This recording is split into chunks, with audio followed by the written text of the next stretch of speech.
Alors, comment j'ai commencé le foot? C'est une bonne question. J'ai commencé parce que en fait, j'emmenais mes petits frères à l'entraînement. Et c'est vrai que j'en avais un peu marre d'attendre sur le côté là, dans l'entraînement. Donc, du coup, je me suis lancé grâce à mes frères. Ouais.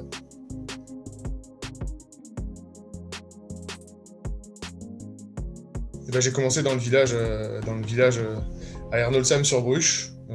C'était vrai qu'il y avait tout le monde, hein, tous les enfants de l'école, tous les copains de l'école participaient au foot, au tennis. Et du coup, c'est vrai qu'on se retrouvait tous le mercredi après-midi. Donc, c'est vrai que c'était une bonne ambiance.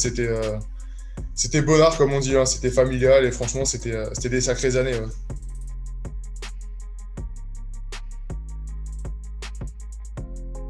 Les meilleurs souvenirs, on avait eu enfin, toujours la même bande en fait, des poussins, même aux débutants, enfin plus poussins parce que j'ai commencé en poussin, mais des poussins jusqu'en U13 maintenant, je crois que c'est, ou c'était 13 ans à l'époque. On a toujours eu la même bande de copains, on se retrouvait tout le temps, c'était toujours bon enfant, on se retrouvait même après les matchs. On a eu l'occasion de faire des tournois internationaux, il y avait des voyages en République tchèque, j'ai le souvenir d'un voyage en République tchèque, d'un tournoi dans le sud de la France à Luynes. Enfin, c'est tout ce genre de choses qui restent en fait. Et c'est la bonne ambiance qui règne autour. Tout le monde connaissait tout le monde. C'était vraiment le truc bon enfant. En amateur, c'est là où tu apprends toutes les bases. Hein. Je remercierai jamais assez mes premiers coachs, hein, les premiers coachs que j'ai eu à Arnoldsheim. Hein. Je peux les citer. Il y avait Jean-Louis Adam, Raymond Steinmetz, Alain Muller. Enfin, tout ça, c'est eux qui m'ont donné les bases pour pouvoir ensuite m'exprimer et essayer de développer le potentiel que j'avais peut-être à l'époque. Ouais. Dans le milieu pro, on apprend vraiment à se perfectionner et à avoir vraiment le petit truc en plus, l'exigence, le détail. Mais c'est grâce aux gens, aux bénévoles des clubs amateurs que les joueurs pro en sont là. Faut pas l'oublier, ça.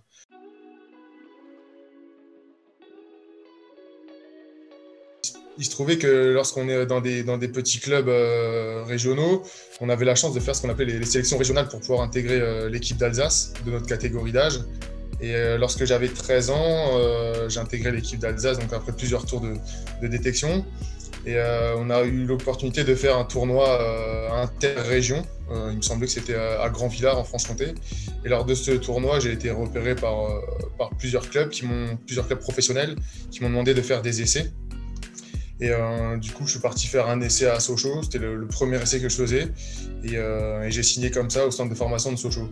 Alors après, de là à devenir professionnel, il y a encore une étape, hein, parce que là, donc, c'est juste une entrée au centre de formation. Mais ensuite, j'ai fait 4 ans au centre de formation avant d'intégrer l'équipe professionnelle du FC Sochaux.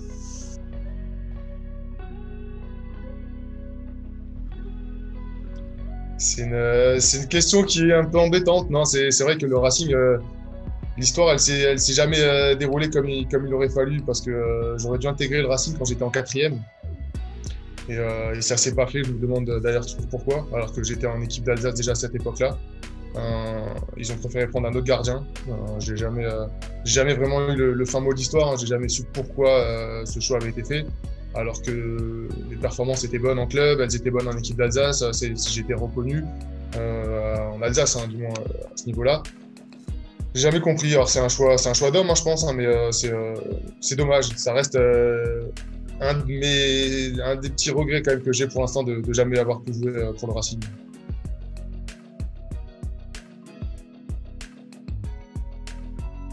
Bah, déjà, la première sélection, hein, c'est quelque chose d'incroyable parce que bon, c'est pas le Graal, mais c'est vrai que quand on est jeune, d'arriver en équipe de France, on se dit ouais, bon, c'est pas mal, on a fait quelque chose de sympa.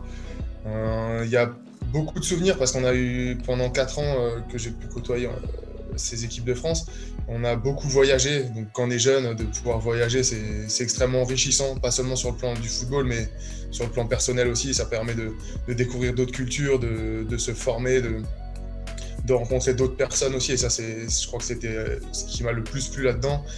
Et de pouvoir échanger avec des joueurs de mon âge, qui étaient français aussi, mais qui jouaient déjà dans d'autres pays et qui avaient l'expérience du haut niveau et de l'étranger. C'était quelque chose aussi de très, très enrichissant et qui m'a permis de grandir et d'appréhender le monde du foot d'une façon différente.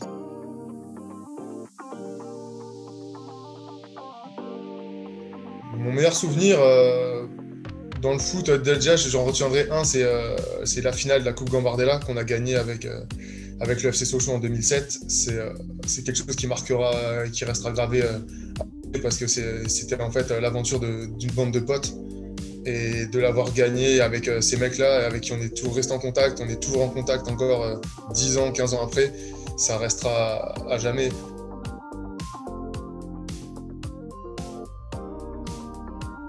Pire souvenir, non. Après, c'est vrai que tout le monde va me reparler de ce fameux match contre le Paris Saint-Germain avec 3 où on a perdu 9-0.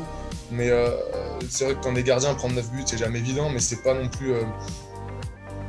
C'était quelque chose d'incroyable à vivre parce que c'était un match qui est parti dans tous les sens dès le départ. Et c'est vrai qu'après, on prend 9 buts, donc on se dit, ouais, 9 buts, quand t'es gardien, c'est très très frustrant. Mais ouais, s'il y avait quelque chose à retenir, ouais, ça serait ce match parce qu'il est marquant, mais c'est pas un pire souvenir en fait. Il n'y a pas vraiment de pire souvenir quand on fait du foot, quand on fait sa passion, quand on fait quelque chose qu'on aime. C'est dur de trouver quelque chose de pire, quoi.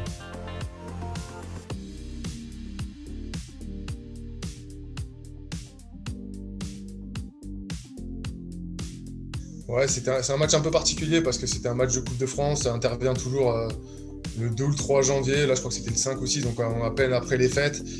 On n'a jamais trop le temps de se préparer non plus, même si la coupure elle est courte. Mais c'est vrai que c'est un match on ne sait jamais trop comment l'aborder. Et en plus de jouer contre une équipe de Ligue 1, qui plus sereine, qui était vraiment en pleine bourre, avec nous, Amiens, qui étions vraiment dans le trou. On s'est retrouvés dans ce match et c'est vrai que personnellement, ça a été un match incroyable parce que j'avais l'impression qu'il pouvait rien m'arriver.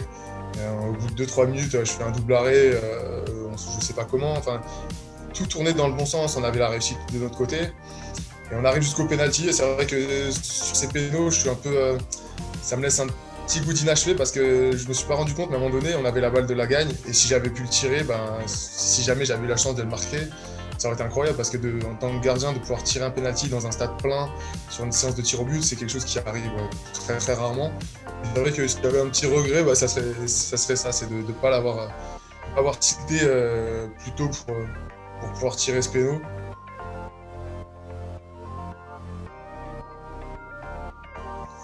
C'est vrai qu'en tant que footballeur, on joue déjà pour le plaisir, pour le jeu, mais c'est vrai que le fait qu'il n'y ait pas de supporters dans les stades, ça peut être perturbant. C'est vrai que le foot sans les supporters, ça ressemble à rien. Très clairement, c'est un constat.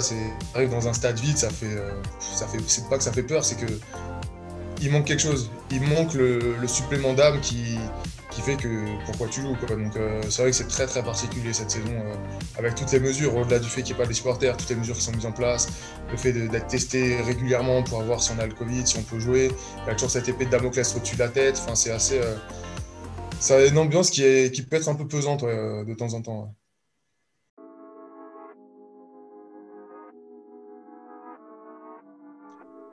Ouais. Plutôt un regard positif, hein, parce que bon, déjà d'être arrivé dans le milieu pro, d'avoir pu signer un contrat pro, c'est déjà un long chemin, un long processus. D'arriver à durer aussi longtemps, ça fait presque 13 ans maintenant que je suis pro, donc c'est quelque chose de plutôt positif. Après, c'est vrai que si j'avais pu jouer un peu plus et qu'on m'ait plus laissé la chance de m'exprimer, ça aurait été encore un truc en plus. Mais je suis pas quelqu'un de défaitiste et c'est vrai que j'ai plutôt tendance à voir le bon côté des choses. Donc, non, je suis plutôt, pour l'instant, je suis plutôt fier de ce que j'ai accompli, même si on peut toujours espérer plus et envisager de meilleures choses. Hein. Mais non, je suis plutôt satisfait pour l'instant, en espérant que ça continue, quoi. Enfin, ça va pas dépendre forcément de moi, mais ça va dépendre déjà d'être en bonne santé avec tout ce qui se passe actuellement. C'est vrai que la santé, on se rend compte que c'est pas négligeable, encore plus quand on fait du sport de haut niveau, mais je pense que si tu es en bonne santé, ça te permet quand même de voir l'avenir sous de meilleurs auspices.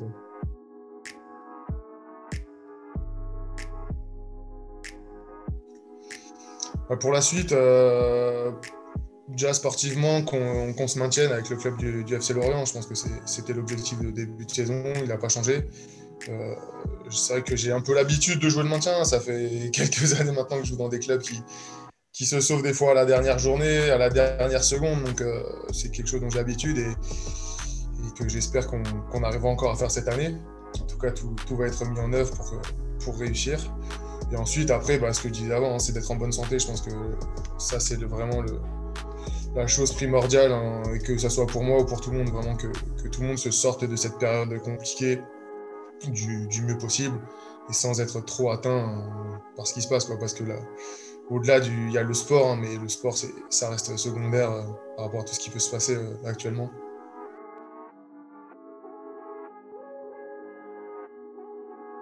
Merci beaucoup à vous et bonne continuation à vous aussi. À bientôt.